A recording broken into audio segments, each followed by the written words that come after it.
So what are we calling this show? I don't know, Carnivore and Combat.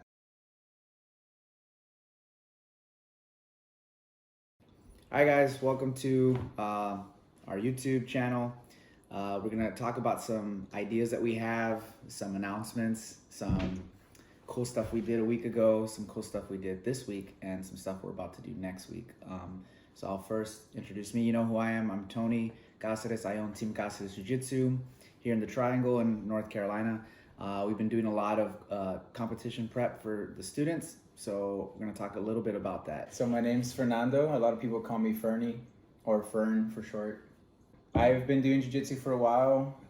When I was a kid, actually, Tony got me into it. Believe it or not, Tony used to be a blue belt, so he got me into a kids program when he was a blue belt, and I've trained on and off since then. And then in April 2018, I moved here and we started training full time. Well, I started training full time. He was already training full time, and I haven't looked back ever since.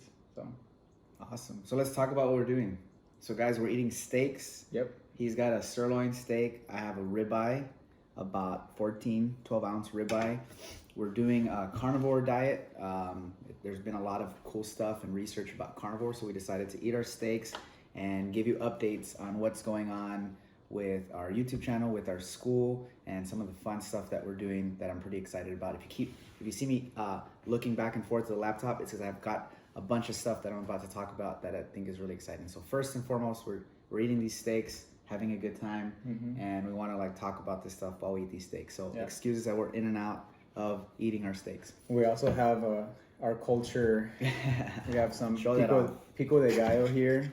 So just onions, serrano peppers, tomatoes, and some, what are these called again? Cilantro. Yeah. Or cilantro. Or cilantro. Supposed to say it. Cilantro. Yeah. You guys didn't know, we're both Hispanic, obviously. I cook the steaks. Mine is medium well. He likes his medium. I like to put a little bit of pepper jack cheese on top of the steaks. They're so delicious, especially after a good workout. I like the ribeye because there's a lot of fat. I get a lot of my energy from fat. I love fat. Also, fat, you look it up, makes you feel full. But having said that, one of the things we're gonna do is for your training, how you can supplement your training with a good diet, some good supplements, and talk about the macro micronutrients that this stuff has, and how to shop with an affordable budget. You don't have to have, people think to buy red meat, you gotta have a lot of money. You don't. I actually get all my red meat on sale. So I'm a pretty frugal. I don't like to spend a lot. And so when I'm shopping, I make my list and make sure and I go to the store that has good quality meat at an affordable price. So we'll talk about that too, and kind of what we're doing with our mission, which takes us to our mission. You wanna go first? Want me to go? Go first. All right. Our mission, guys, is to show you techniques to help improve your jiu-jitsu, to help you become a better martial artist, to be better at self-defense, to be better at jiu-jitsu, to be better at MMA, if that's something you want to do, and to use that as a way to become a better person. So our mission is, our main source of all of our training is obviously through our jiu-jitsu school and what we do at Team Cáceres Jiu-Jitsu. We look at the Ghee Training. The Ghee is very important because it comes from the tradition of jiu-jitsu. Number two, it's you're used to grabbing fabric because most people that get into fights or altercations have clothes on. So it teaches you to grab, choke, throw. And it teaches you to be more reliant on the fundamentals. Grappling, which would be a hybrid between jiu-jitsu and wrestling without the Ghee, is another focus we like to look at. So we're gonna be focusing on our techniques, our breakdowns, looking at professional grappling matches, looking at professional wrestling matches, looking at professional MMA fights. Some of the other cool stuff that we haven't really posted that we're working on is a striking component. Jiu-jitsu does have striking, so we'll talk about that and we'll be showing you through some of our videos.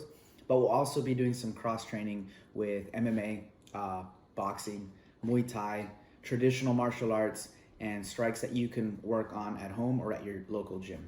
We are not here to substitute your gym or your training. We're here to supplement your training. And if you're not training, we hope we can encourage you to join your closest jiu-jitsu school and just continue to be a good martial artist, which will help you become a good person.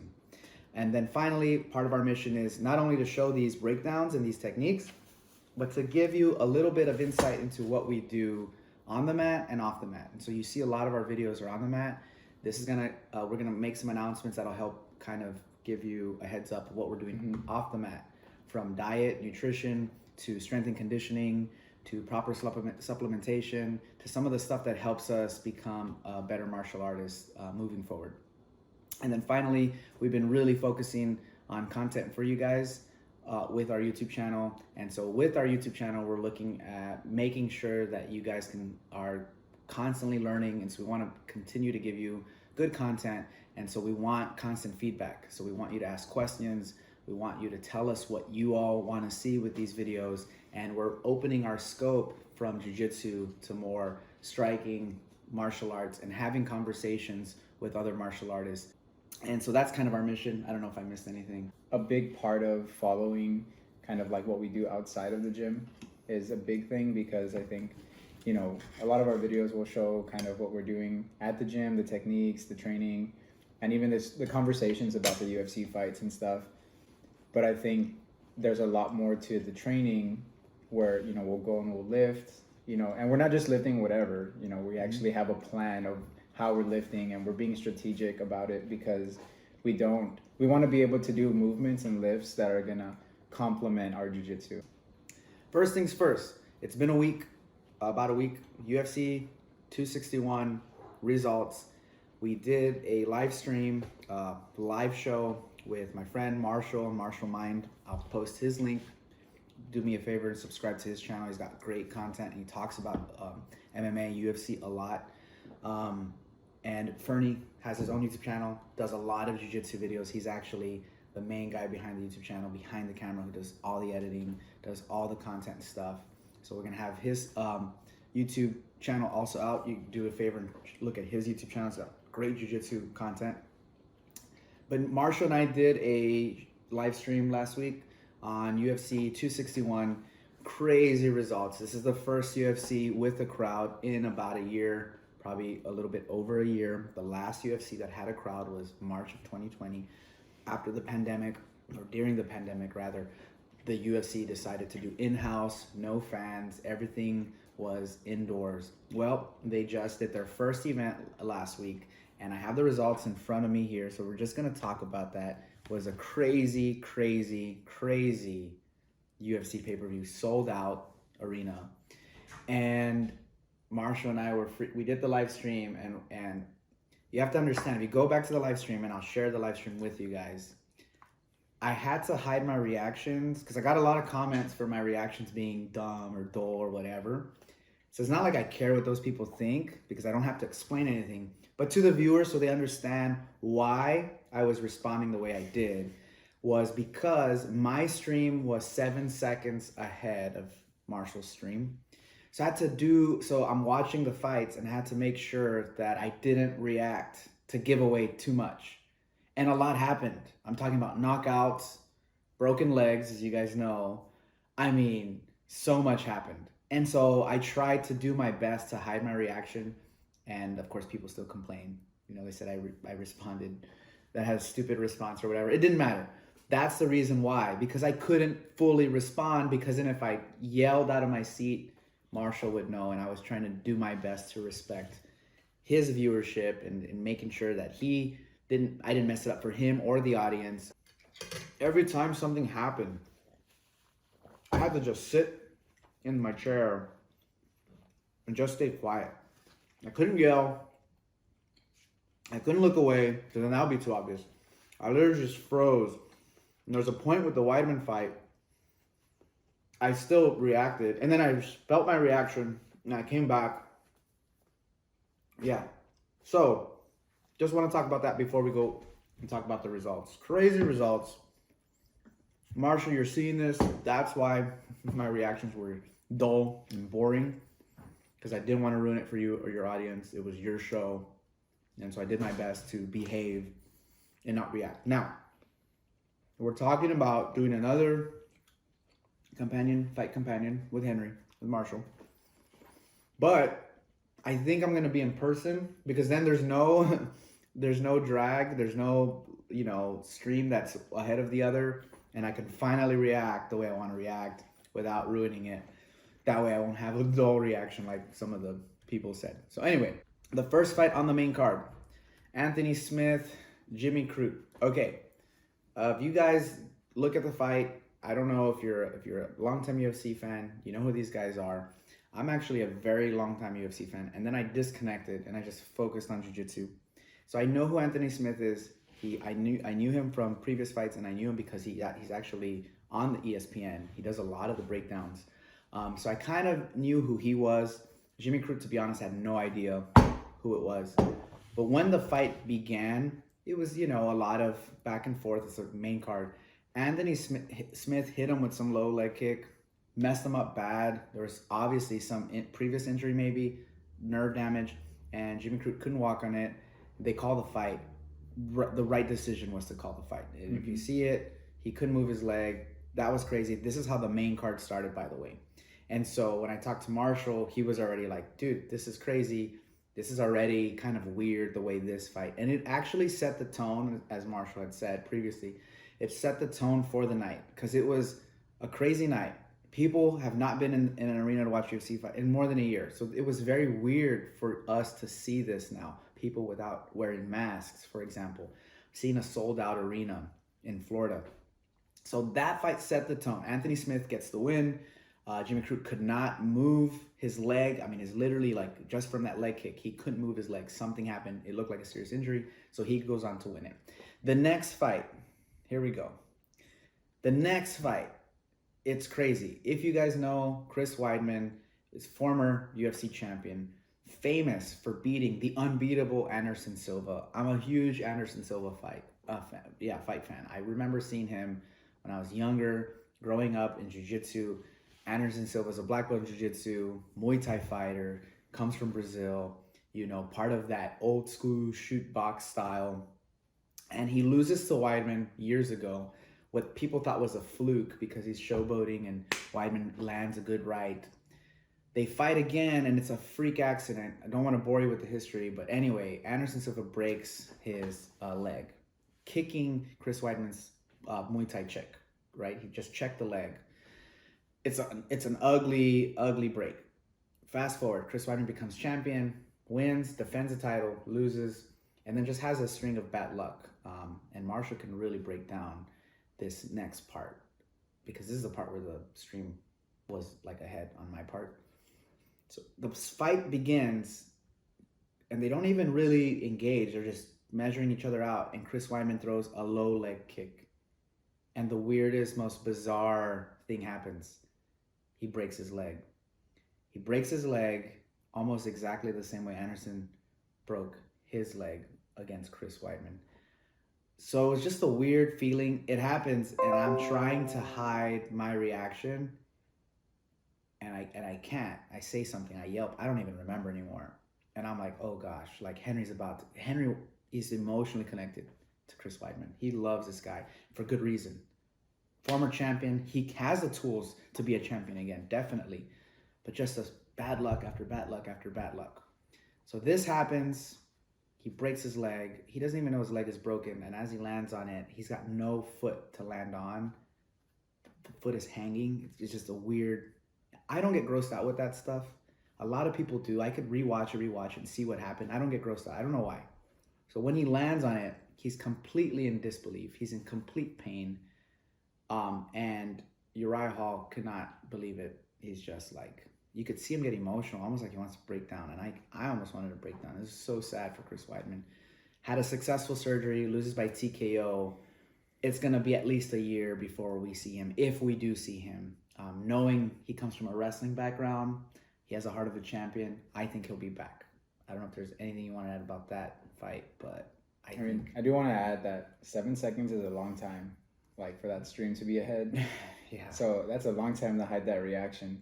Yeah, I remember reacting and then just telling myself freeze because and I could see Marshall's reaction. Mm-hmm. So I looked at the fight, and then I looked at Marshall's reaction, and I'm like, man, he's about to see this. And then he couldn't believe it. In fact, I think his words were, "This is unbelievable." Mm-hmm. All right. Hopefully let's move on to the next fight. Chris Weidman, you're in our thoughts and prayers. I hope you heal up, and I hope you do go back to the octagon. As hopeful as that is, I really hope it happens. I do believe it can happen. Anderson came back, right? So I think you can come back. And before I move on, Chris Weidman's style doesn't really favor low leg kicks. So it's not like he needed to kick a low leg kick, which made this weirder. But if he comes back, he can go back to his, wrestling, ground and pound, and his striking style that he's real famous for. So it would be good to see him come back. But moving on, the next title fight. No, this is the first title fight, but the next fight on the main card, Valentina Shivchenko versus Jessica Andrade. They say Andrade, but we pronounce it Andrade in Spanish. So it could, maybe they're pronouncing it differently for different reasons. I don't know. Anyway, Valentina is just put on a clinic, as you guys saw. Perfect boxing distance control, and she just tore it apart. Her grappling was awesome. We're going to do a breakdown on some of the stuff she was doing with jiu-jitsu and grappling. And I think she really showed that this is her weight class. She's there for a while. She's going to dominate it, and she could dominate it on her feet. She could dominate it on the ground. She could dominate it with takedowns. She basically, if you look at a lot of the articles, they're titled Valentina Shivchenko bullies Jessica Andrade. So that was interesting. She had 7 takedowns, and she finished her in the second round, retained her title. It was really good to see her put a clinic on such an accomplished fighter like Jessica Andrade. I'm not sure if you wanted to add anything to that. I mean, we all saw it. Valentina looked great. Amazing. You can tell, like, that's a champion there. She just looked great. Amazing. Then we went to the next title fight.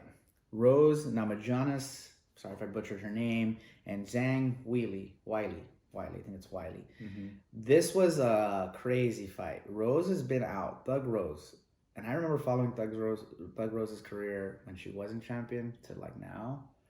And she's been through a lot. She became the champion, retained the championship, lost it, and she was hungry. She went in there. She has such a cold demeanor of herself. It's hard to read her because she always comes in the same way. So you never know what you're gonna see.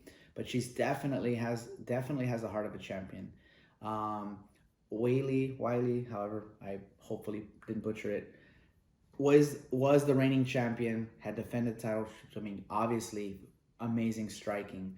And if you look at the fight, she's controlling Rose's distance with a jab. And just for a moment, Rose lands a beautiful, traditional martial arts kick, roundhouse to the face. And the way she set it up, it's almost like her opponent knew she was going to kick, but she thought it was going to be like a low leg kick. And when she lowered herself, she opened up to an awesome roundhouse to the face. First round, head kick, TKO. She was out. Could have been a knockout, but it was TKO. Ref had to come in. And of course, she challenged it, but I think it was a right stoppage. And Rose regained her title. First woman in MMA UFC history to become champion, lose the title, and then regain it. So I was really happy for Rose. She got very emotional with her Monster Energy drink. that was really funny. Yeah, with her Monster Energy That drink. kick reminded me of almost like a Frisbee. When you throw a Frisbee a certain way, it kind of goes straight and then it kind of like launches up. And that kick, because if you watch in slow motion, it does look like it's a midsection kick, and then it just kind of goes up to that head.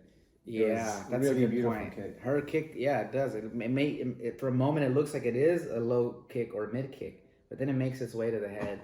Beautiful. There wasn't a lot of jiu-jitsu. You know me, I love jiu-jitsu, so I was sad about that part, but I was happy for 2 champions to go at it and really duke it out. So that was fun to watch. And so we will probably do a breakdown of it, but it'll probably be someone that I trust to kind of do the striking portion of it too.